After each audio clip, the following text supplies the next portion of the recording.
현재 추세라면 5년 뒤 우리나라의 치매 환자가 100만 명에 이른다고 합니다. 나에게 혹은 내 가족한테 닥칠 수 있다는 생각에 요즘 치매보험 가입자가 늘고 있습니다. 보험사가 여러 혜택을 앞세우다 보니까 가입자들은 큰 고민 않고 가입하기 쉬운데 사실 여러 함정이 숨어 있습니다. 강나림 기자가 이 치매보험의 함정에 대해서 자세히 설명해 드립니다. 올해 71살 어수의 할머니. 치매보험 상담을 받아보려고 보험사 몇 곳에 전화해봤습니다.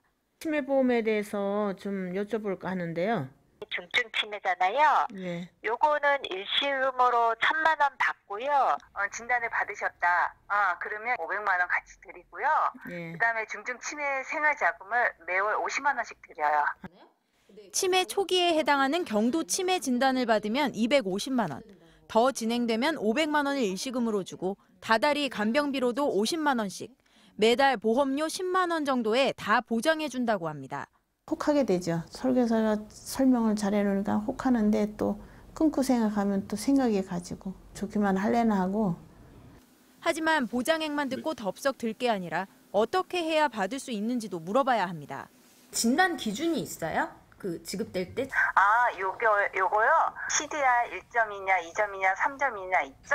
네. 그런 걸로 해서 치매 진단 기준인 CDR 척도에서 1은 경도 치매, 2는 중등도 치매, 3 이상이면 중증 치매로 분류합니다.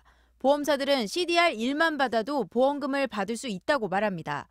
하지만 한 보험사 약관을 들여다보니 전문의의 진단과 함께 CT와 MRI 등의 검사를 기초로 해야 한다라는 문구가 눈에 띕니다.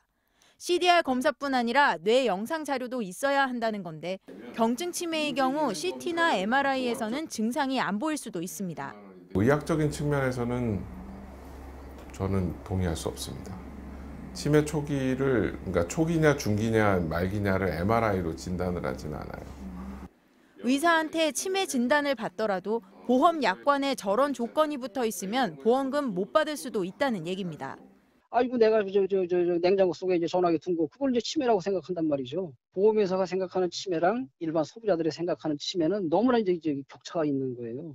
확실하게 이제 확인하고 이제 가입하라고 하는 이유가 바로 그것 때문입니다. 치매보험이기 때문에 꼭 챙겨야 하는 게 대리수급자 지정입니다. 보험에 들어놓고도 정작 본인이 치매에 걸려 가입한 사실을 잊어버리는 경우도 있기 때문에 미리 배우자나 자녀, 삼촌인의 친족을 대리 청구인으로 지정해 놓는 게 좋습니다. 매달 내는 보험료를 3에서 5년마다 바꾸는 갱신형은 초반에는 보험료가 싸지만 나중엔 급격히 오를 수 있기 때문에 장기적으로는 비갱신형이 유리하고 무해지 보험은 말 그대로 중간에 해지하면 한 푼도 돌려받을 수 없기 때문에 신중해야 합니다. 속내는 그거예요. 호주머니 얇아진 소비자들 또 한번 털어보자라고 해서 이제 출시한 상품이 무해지 저해지 상품이거든요. 그런 상술에 이제 소비자들이 이제 자꾸 넘어가는 거죠. 보험사들이 지난해까지 판매한 치매보험은 747만 건, 국내 치매 환자가 70만 명이니까 환자 수의 10배가 넘게 가입한 셈입니다. 보험사들이 치매보험으로 한 해 벌어들인 돈만 4조 원에 달하는 것으로 추산됩니다. MBC 뉴스 강나림입니다.